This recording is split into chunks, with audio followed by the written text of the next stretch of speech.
Th- This is the last video for this week, and I would encourage you for your papers to write about various virtues. That is, to focus on one that Aristotle give examples of. They start on page, forgive me, I was on a different one, on page 40 or so, where he talks about bravery in the individual virtues of character.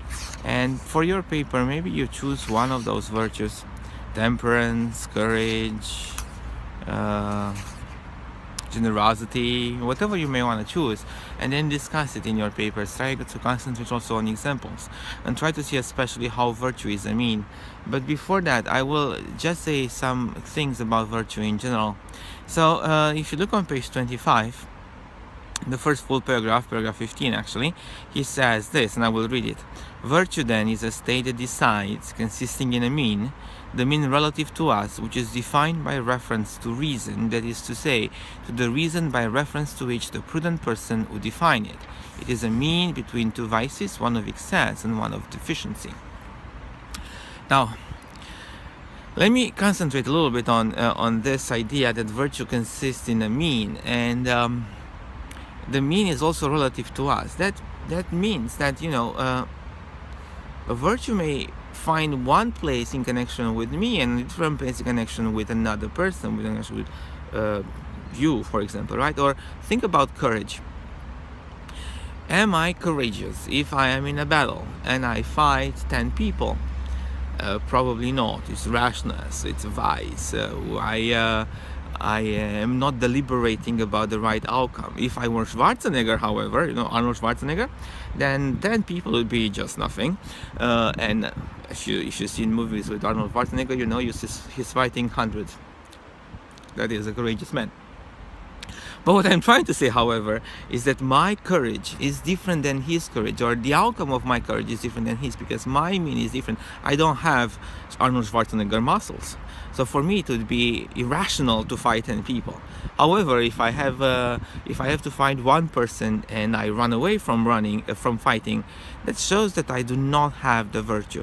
So virtue is a state that defines my character, but also that is relative to a mean, but is also a mean that's relative to me, and that mean cannot be your mean. So as someone once said, you should always follow the actions of virtuous human beings, but you would be a fool if you imitate them exactly how they are, because you are not that person. You are a different person, and you have to act in such a way that virtue becomes a habit for you.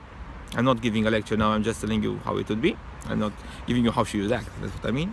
So you act in order to create habits of bravery, if I'm talking about this now. But all that is in relation to you, to how you are constructed. And in the same way, generosity. I may be very generous if I give 2 pennies to somebody if I only have 5. But I am not generous at all if I give 2 pennies and I make millions. So always, virtue is a mean that is relative to me and is defined also by reason. So by, as Aristotle puts it, the reason by reference to which the prudent person would define it. That shows that prudent persons are not identical.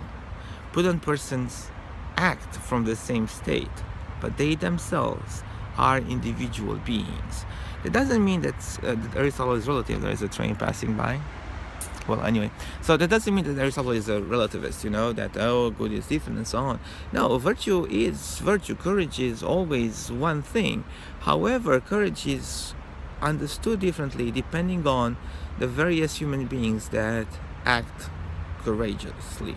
Was I talking about courage? Absolutely. I hope I was mentioning courage. So courage will be the same, but actualized differently by different human beings because of the situations in which they find themselves. Those are all the videos for this week.